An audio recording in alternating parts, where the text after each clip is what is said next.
যার প্রতি আপনি জুলুম করেছেন সে আপনার বিরুদ্ধে যে বদদোয়া করে, এটা লাগবেই লাগবে, আজ হোক আর 2 দিন পরে হোক। 3 ব্যক্তির দোয়া ফিরিয়ে দেওয়া হয় না। কয় ব্যক্তির দোয়া? সালাসুন লা তুরাদ্দু দাওয়াতুহুম, 3 শ্রেণী মানুষের দোয়া ফিরিয়ে দেওয়া হয় না। এর ভিতরে এক শ্রেণী হলেন মাজলুম, কারোর জুলুমের শিকার হয়েছে এই ব্যক্তি।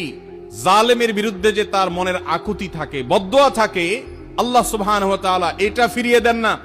এজন্য পৃথিবীর ইতিহাসের কোন জালিম আপনি দেখাতে পারবেন না যেই জালিমকে আল্লাহ ছেড়ে দিয়েছেন, আল্লাহ ছাড় দিয়েছেন কিন্তু চূড়ান্ত ভাবে ছেড়ে দিয়েছেন, এমন কোন জালিম আপনি দেখাতে পারবেন না। এজন্য ভাই কখনো কোন অবস্থাতে কারো প্রতি আমরা জুলুম করব না। আল্লাহ আমাদেরকে সেটা মানার তৌফিক দান করুন। যার প্রতি আপনি জুলুম করেছেন সে আপনার বিরুদ্ধে যে বদদোয়া করে, এটা লাগবেই লাগবে, আজ হোক আর 2 দিন পরে হোক।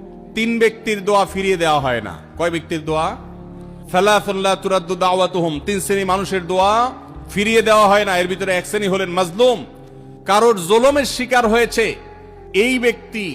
জালেমের বিরুদ্ধে যে তার মনের আকুতি থাকে, বদদোয়া থাকে, আল্লাহ সুবহানাহু ওয়া তাআলা এটা ফিরিয়ে দেন না। এজন্য পৃথিবীর ইতিহাসের কোন জালিম আপনি দেখাতে পারবেন না যেই জালিমকে আল্লাহ ছেড়ে দিয়েছেন, আল্লাহ ছাড় দিয়েছেন কিন্তু চূড়ান্ত ভাবে ছেড়ে দিয়েছেন, এমন কোন জালিম আপনি দেখাতে পারবেন না। এজন্য ভাই কখনো কোন অবস্থাতে কারো প্রতি আমরা জুলুম করব না। আল্লাহ আমাদেরকে সেটা মানার তৌফিক দান করুন।